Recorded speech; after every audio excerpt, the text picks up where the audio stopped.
Bonjour, je suis un spécialiste ignoré des sciences occultes pour ceux qui aiment mettre un nom sur chaque chose, un sorcier un peu prophète désintéressé pour ceux qui n'auront pas de verbe pour me définir.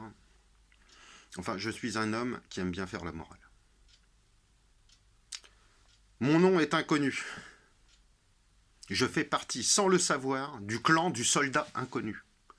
Une organisation très puissante où il n'y a personne, sans aucun adhérent. Je suis Anonymous. Mais j'en fais pas partie. Et en fait, Zarma Anonymous. Mon visage n'a aucune valeur qui pourrait vous permettre de mieux comprendre ce que je vais vous dire. C'est pourquoi tu peux choisir de ne pas m'écouter, mais si tu ne le fais pas, c'est que tu n'es pas obligé d'écouter ce qu'on te conseille de ne pas voir. Tu peux donc entrer dans un univers où chaque vision de l'esprit est une réalité exploitable, où de grandes choses se sont passées sans que personne ne le sache, où on ait une conscience réelle. Bienvenue dans un monde où la lutte est acharnée et primordiale. Bienvenue dans l'ésotérisme. Entendons-nous bien. L'ésotérisme est la science du secret. Et qu'on en soit conscient ou pas, c'est par cette définition la base même du savoir. What the fuck? Et pendant qu'une autre lutte se joue aujourd'hui entre les gilets jaunes, the yellow jaune, entre le peuple et le pouvoir, un autre combat opposant des forces semblables, lui, se joue dans l'anonymat le plus complet, parmi le monde ésotérique, dans l'ombre de la lumière et contre la lumière des ombres, comme un hacker de Anonymous Zarma Anonymous. Je suis ce qu'on pourrait finalement qualifier d'un pirate des entités. L'acteur d'un monde qui n'existe pas, mais qui joue son rôle sur une scène qui fait bien partie de ce monde et dans lequel on joue la même partie. Un monde qui n'est rempli que d'ondes. Ça, c'est pour la réalité. Quelques airs sonores, photoniques. Je vous invite d'ailleurs à vous familiariser avec la mécanique quantique et toutes ces petites choses comme l'intrication, la superposition d'états, le principe d'incertitude, l'effet de tunnel, enfin pour les plus importants. On se construit tous un monde autour de l'existant. Essayer les choses par ce qui est ne peut être un mauvais conseil ou un dévoiement de la conscience. C'est là que je peux vous informer l'existence de ces facultés à vivre parmi les entités. À voyager dans la conscience, dans la réalité. Je ferme les yeux, hop, je me déplace. Et tenez-vous bien. Grâce à un effet miroir des neurones, voir par les yeux d'un autre, à un moment choisi du passé, grâce à l'hypnose d'une personne présente, où l'on peut voir et entendre des personnes qui étaient présentes sans que cette personne en ait une réelle conscience. Bon, ça peut... c'est pas de la science-fiction, mais ça peut servir pour des gens qui auraient été drogués au gamma-wash, par exemple. Ce sont des facultés observables, et le plus curieux, c'est que dans une certaine connectivité, toutes les facultés observables sont intricables.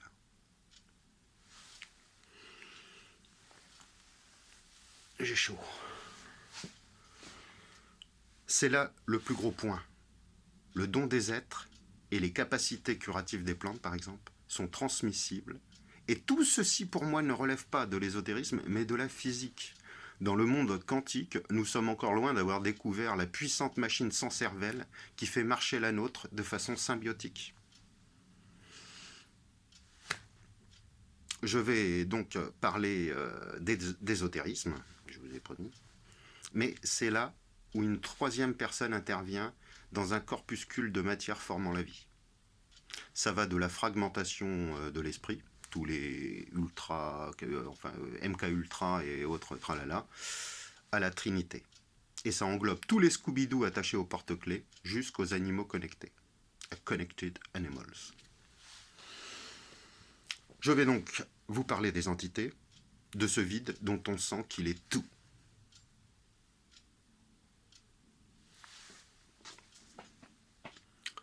Je pourrais tenter de vous en parler de façon mécanique et même avec des algorithmes vulgarisant cette mécanique, mais une vision plus allégorique se basant sur des connaissances universelles est préférable, même si elle mène à des interprétations moins précises et donc plus aléatoires, n'est-ce pas? Vous allez donc entendre certaines choses choquantes et qui vont vous paraître pour le moins saugrenues. Mais je m'en bats les couilles. On n'est pas là pour ça. J'ai bien observé qu'il y avait une hiérarchie parmi les entités que j'ai séparées en 3 catégories. Three categories.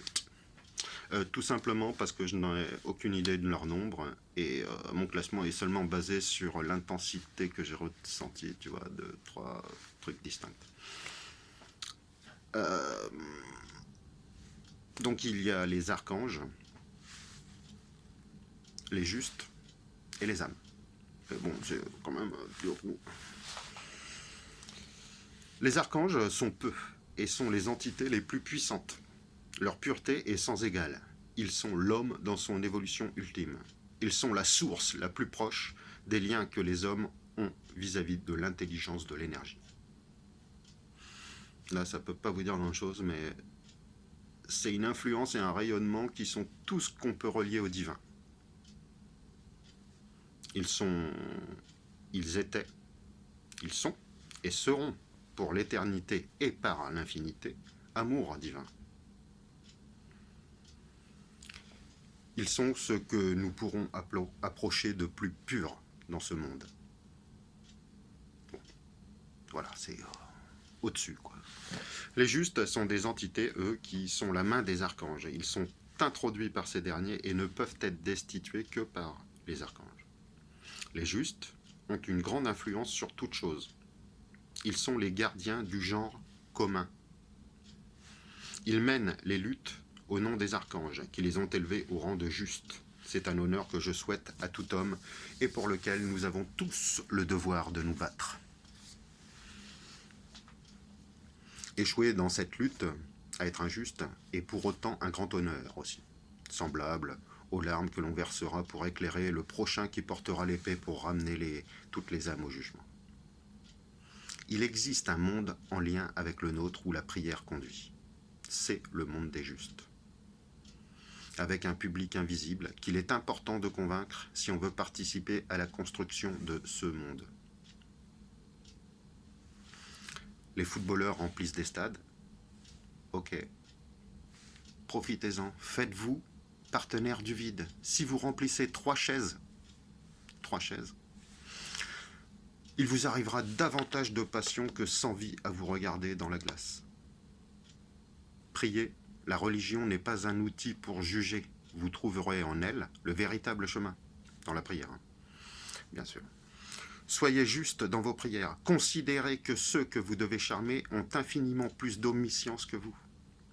Et que les vertus sont la marque des anges. Suivez la voie des justes, peu importe qui vous êtes. On s'en bat les couilles. Les âmes, à présent, sont l'immense partie des entités, tout le reste. Elles sont vouées à s'intriquer dans un univers en rapport avec l'énergie que représente l'état dans lequel elles se représentent à leur jugement.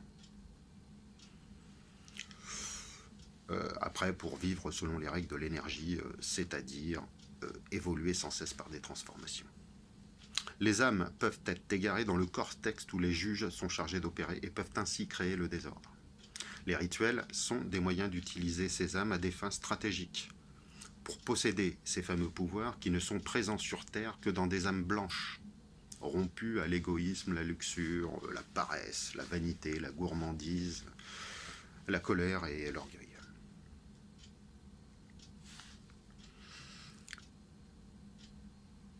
Le monde ésotérique est depuis bien longtemps enfermé dans une boîte qu'on appelle tous instinctivement la peur. La peur d'un monde qu'on a cloisonné pour qu'il ne serve que les intérêts de certains. Jusqu'ici, rien d'extraordinaire, on est vraiment dans la réalité. C'est ainsi que par des rituels et l'utilisation du sang des innocents, des hommes ont créé des no man's land par des magies anciennes pour utiliser des pouvoirs occultes qui n'ont rien de très transparent. Le sang pur, Je parle, pour le moins avouable, d'enfants qu'on sacrifie dans le consentement d'entités complices de ses passions pour le symbole et les rituels. Je parle de gens qui dirigent le monde à coups de billets de banque et à coups de manipulation. Je parle d'entités vénérées par toutes celles et ceux qu'elles amènent petit à petit dans un cercle sans avenir. J'ai donc lutté, construit un monde juste à côté de ce monde, jusqu'au jour où les chemins se croisèrent. J'ai été pris pour la 3e fois de ma vie par la Trinité. Et cette fois-ci, ça sentait plus la majorette. Tout était prêt pour ces jours de fondement. J'étais prêt à mettre devant les yeux de l'entité tout ce qui lui permettrait de juger.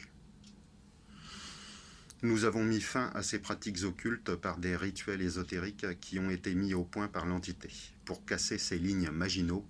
Autrement dit, je souhaite bien du courage à ceux qui voudraient se mesurer à cette magie. Tous les instruits qui protégeaient des points cardinaux et qui m'ont rencontré pendant ma trinité ont vraiment chié dans leurs yeux. Que vous y croyez ou pas, n'enlève rien à ce qui a été fait, là où ça a été fait et ce pourquoi ça a été fait. L'entité dont j'ai servi de main est la plus belle chose que j'ai vécue en tant que conscience.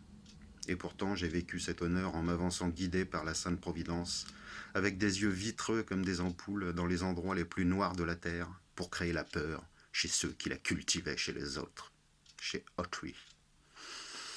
Je commandais des vents étranges, portant des morts et la Providence. Je me trouvais toujours là où personne n'aurait jamais dû se trouver. Quand je grinçais des dents, là je le fais moins bien, ça faisait comme un fracas qu'on ressentait jusque dans ses os.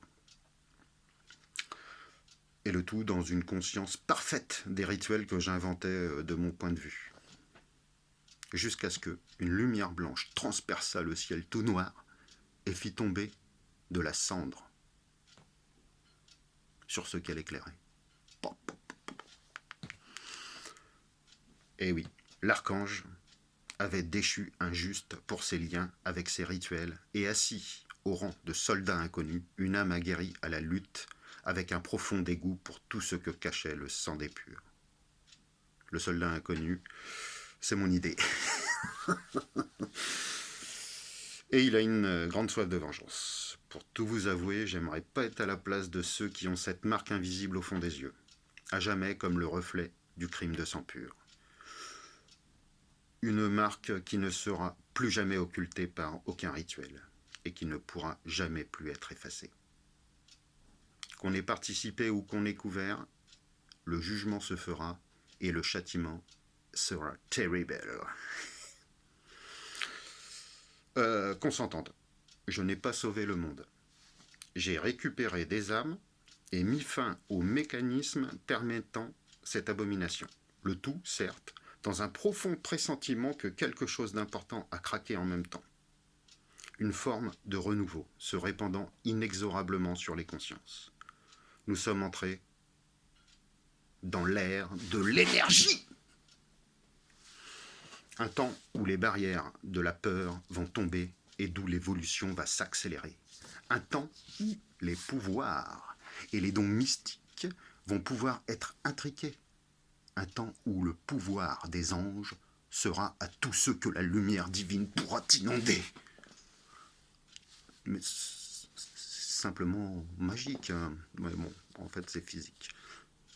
Tous les dons que la nature a mis à disposition de l'homme seront légion, car un enfant naîtra, ou est déjà né, avec le don de l'énergie primordiale.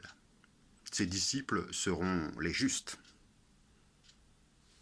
L'évolution de l'homme et l'intrication universelle de l'énergie se passera dans une totale discrétion, car les usurpateurs seront légion, comme les dons. Tu vois le truc ? L'énergie se répand déjà aujourd'hui. Les anciens gardiens des rites occultes seront dupés et remis à la justice de Sancta Michael. Il n'y a plus de raison de suivre l'ancien monde. Il est perdu. Et celui qui vous est offert est le juste monde, celui qui comprend son entité. Un monde qui vous offrira infiniment plus de plaisir que l'ancien, qui vous ouvrira les champs de l'énergie, la voie vers l'être quantique, un odyssée fantastique dans un seul et même corpuscule formant la majeure partie de l'univers, englobant toute la matière et agissant sur chaque particule comme le pouvoir de toute la mécanique des particules. Des mécanismes qui n'existent même pas encore dans notre conscience aujourd'hui. Mais une force créatrice et une force destructrice intriquée, un point fragile, entouré d'un champ où chaque seconde est une éternité, où la seule loi est le respect. À sa place, on voit qu'il y a autant de religions que de gens qui prient, en fait. Ça, c'est le truc un peu con, quoi, mais il faut le dire. Je veux rappeler que la religion ne peut servir à juger. Elle n'a besoin d'aucun rite que la prière, et d'aucune faculté particulière qui ne soit accessible que par cette dernière prière. Voici donc les mots de la fin. The final word. Que ce soit ce que vous consommez, ce que vous apprenez, ce que vous pensez, ce que vous respirez, ce à quoi vous avez contribué, ce que vous deviendrez, une chose est sûre, mais si vite oubliée quand ce sont des mots dans votre mémoire et qu'ils n'ont pas subi le choc de l'expérience, l'énergie ne peut être détruite, elle est transformée. Et plus elle se transforme, plus elle devient incroyable, en bien ou en mal. Rien n'est plus compréhensible. Cela équivaut à dire, sans le verbe, rien n'est plus certain. Protégez votre âme, ça en vaut la peine. Car derrière, tout coule de source.